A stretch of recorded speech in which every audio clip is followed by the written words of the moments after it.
Hey everybody, I bought this knife a little after I saw Nick Shabazz's review of it because I was really interested in the front flipper. And I really like it, and I think Nick was, as much as I respect him, I basically learned everything I know about knives from him. I think he was a little too harsh on it. So let's talk about that. I'll keep it short. A little disclaimer, this came really greasy and gross from the manufacturer, so I had to disassemble it, clean it, lube it. But now that I've done that, check this out. Oh yeah. Drops shut. So, I agree with Nick on pretty much everything he said except for his comments on the action and this portion here being ugly.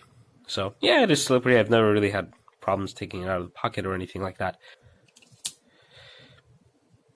Let's start with the construction. So Nick was saying that the little plastic piece that goes underneath the pivot screw on this side is a hack to keep manufacturing costs low so that they can use the same part on a different knife. I don't think so. I took out the washer and the screw fits just fine. But I believe that it is exactly that, a washer. It is intended to keep the screw from untightening without the use of Loctite. And why do I say that? Because it's not actually plastic, it's a very soft rubber.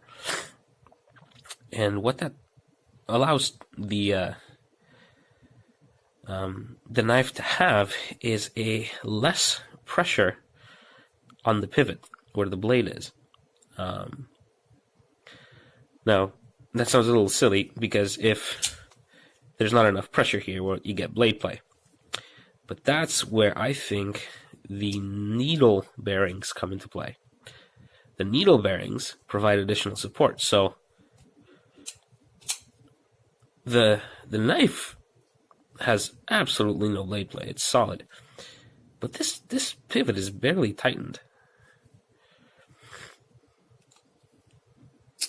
But it drops shut. So I think that's actually a really clever little piece of engineering, because it allows me to get the blade perfectly centered. Super smooth action. And it just falls shut. I think this is a great action piece. And on top of that, this little nub here preventing a good front flipping action. Well, if you're expecting to go really slow, yeah.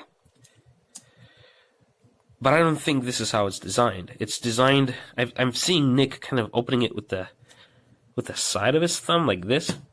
It just hit the bottom of the table. And yeah, it doesn't really work very well that way. What I tend to like to do is use the front portion of my thumb like that. That seems to be a lot easier. Another thing to do is to use my index finger and open it that way. And it falls down, or this way.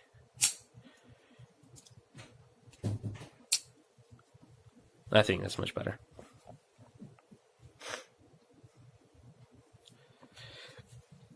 So, what's the conclusion? I think this is a better knife than at least Nick Shabazz made it seem to be. I love it for carry. It's super slim. It fits into my pocket. I drive for a living, at least right now I do.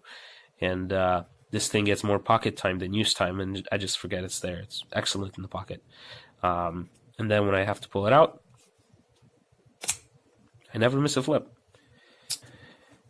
When I play with it, it's, I can get distracted, less focused. I can miss a flip. But when I pull it out to use it, I'm always deliberate. And so at that point, I never miss a flip. It's great. The thing that frustrates me most about this knife is right here. The lock bar. See how sharp those little teeth are? I'm going to knock those down because they're painful.